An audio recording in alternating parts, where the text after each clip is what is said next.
Hi, I'm Gary Ralph, and I'm recording the second part of a lecture for History 156, American Sexualities. And this is following up on the first part of a particular lecture I'm giving on race, servitude, and sexuality. I recorded the first part several weeks ago, so my beard is a little fuller, but I made sure to put on the same shirt that I had on before in order not to confuse you. The first part of this lecture was mostly about the 1600s. And as we move into the 1700s and 1800s, of course, the situation in the South, actually all over America in colonial times, you had African Americans in the position of slaves. It's difficult for historians of the 20th century to write about slavery because so much of it was unspoken. It was a situation in which people took for granted a lot of stuff and didn't feel the need to write it down. A lot of the information that we have about slavery is from visitors from Europe and from outside the colonies and outside the United States who thought that slavery was a really unusual situation and that there were lots of things about it that were worth writing down. But the people who were in the situation didn't necessarily think it was extraordinary. And there were also a lot of aspects of the situation, especially involving sexuality, that they didn't want to have written down. They didn't want people to talk about it, actually. One of the odd situations that you see happening in colonial America and also in the early years of the United States is that visitors come from other countries and come from the north into the south, and they notice that a lot of dark-skinned people on the plantation have an extraordinary resemblance to the white master of the plantation. But nobody on the plantation seems to be noticing this, and of course they're intentionally ignoring it. This illustrates one of the interesting aspects of the situation, which is that in the South, I mean, by the 1830s in the North, slavery had been more or less eliminated, although there were still restrictions upon free black people. But in the South, the situation was not only a matter of white people having control over black people, but white men having control over white women. I talked about this in the last part of the lecture. If white men had sex with their black female slaves, the women were supposed to ignore it and put up with it, even if they knew very well what was going on. However, if white women had sex with their male black slaves, the men were not, the women would do their very level best to have the men not find out about it. And of course, one of the big problems would be that if a white woman got pregnant by a black slave, and the child was dark-skinned, which was not necessarily the case, although it was often the case, the husband would have the same kind of suspicions, but he wouldn't be required to keep his mouth shut the way the woman would, because the man had power over the woman. However, given this presupposition, the idea that the white man had power over the white woman did not eliminate the fact that the white woman had power over the slaves or the servants. There's an interesting example of this that doesn't really have to do with sexuality in colonial Boston, where a woman was giving orders to the servants and saying that they were not doing the work right, and eventually ended up suing the servants for it was not actually a servant, it was a hired person who was not performing the task up to her specifications. But when it was taken to court, the court ruled against the woman, not because she had not been right in terms of saying that the work was not up to specification, but because her husband had told her to let the whole thing go, and she hadn't done it. Therefore, the woman was guilty of not obeying her husband, and that sort of trumped the idea that the servants were guilty of not measuring up to the standards that the woman had set. And similarly, you see a situation in the South in regard to slaves. Women have authority over slaves, but men have authority over women. And if a woman is messing around with a slave, that's not allowable. Whereas a man messing around with a slave was perfectly allowable, and in fact, the woman had to put up with it. Now, in investigating this situation, historians have problems because, as I say, a lot of this was unspoken. I mean, in fact, one of the characteristics of the situation was that people were trying to avoid talking about it. And we have the testimony from people coming from outside. And we have testimony, for instance, from escaped slaves who went to the North and wrote their autobiographies, or more often had their autobiographies written for them, because many slaves were intentionally raised to be illiterate. Knowledge is power, and white masters knew that the less knowledge their slaves had, the more power the white men would have over their slaves. So the escaped slaves would come to the North, and abolitionists, people who were interested in bringing slavery to an end, would write down what the slaves told them about their experiences in the South. There's a problem with this, of course, because the abolitionists had kind of an axe to grind. They were trying to establish that slavery was bad, and so you might expect that they would present slavery in the worst possible terms. Slave owners in the South who were writing about slavery would try to produce it in the best possible terms. So historians have to look at a lot of the evidence about slavery. There's very little evidence, actually, comparatively speaking, about slavery that comes from the period before the Civil War.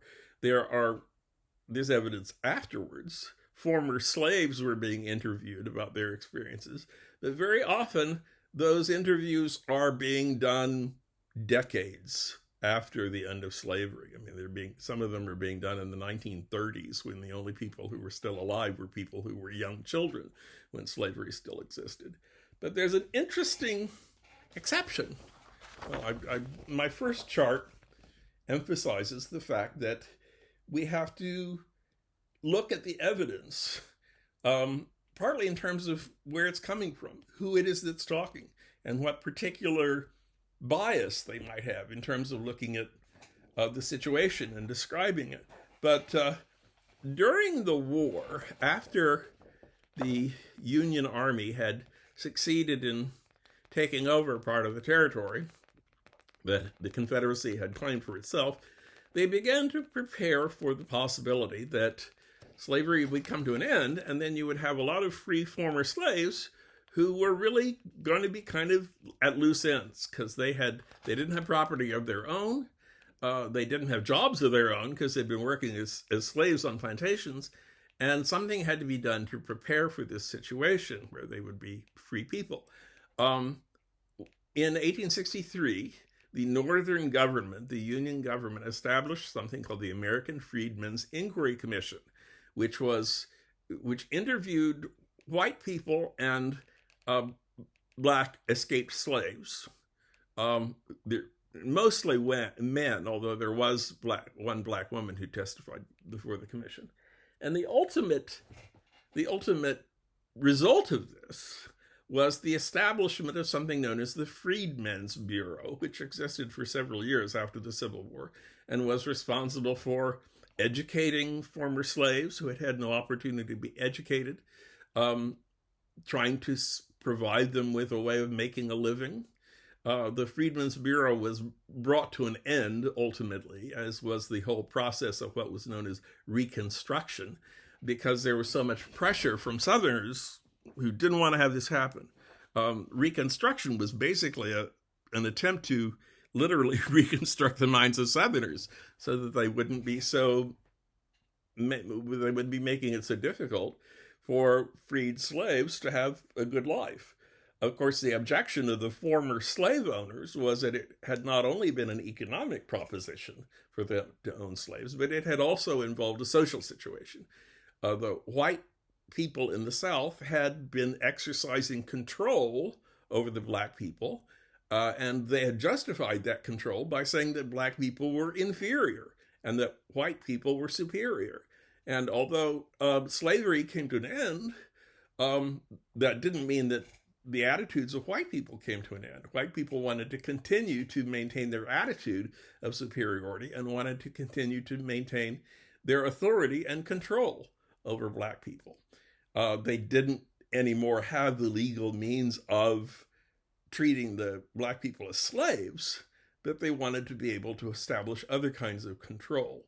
So this attempt, known as Reconstruction, to try and change the minds of white Southerners about the appropriate place of free former slaves in Southern society, was brought to an end and didn't really get energized again until the civil rights movements of the 1950s. There was, in the meanwhile, between the 1870s and the 1950s, there were institutions like the National Association for the Advancement of Colored Persons, the NAACP, that made significant steps or tried to make significant steps in terms of incorporating black people into American society. But between the 1870s and the 1950s, there was relatively little progress being made.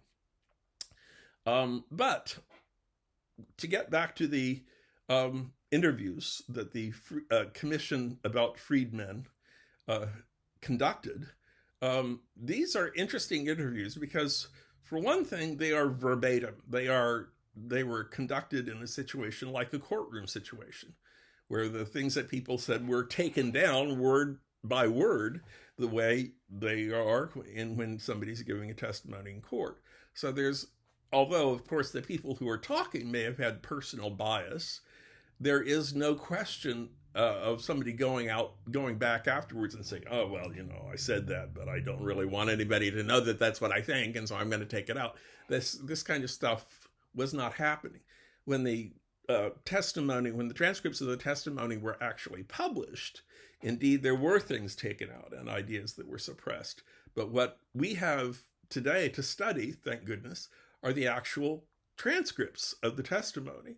So this is not only important because, for instance, black people are speaking for themselves, and we know, as I say, they may have their own biases and their own situations that slant what they are going to say, but at least we know that this is what they were actually saying, and it was sort of spontaneous. They presumably had not thought out carefully beforehand what they were saying, so it's more likely that they were presenting a viewpoint that was true to their experience, at any rate.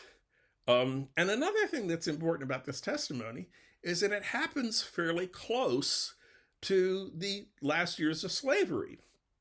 As I say, some of the testimony we have from former slaves was dated decades after slavery had come to an end. And even people who are trying with the best intentions to tell the truth about their experiences sometimes don't remember them very precisely after 60 or 70 years have gone by.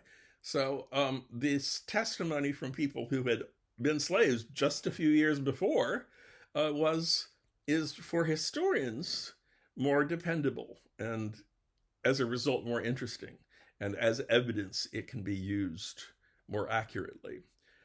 So I'm going to stop the tape and start again so that I won't be giving you too long a single episode. Just a sec.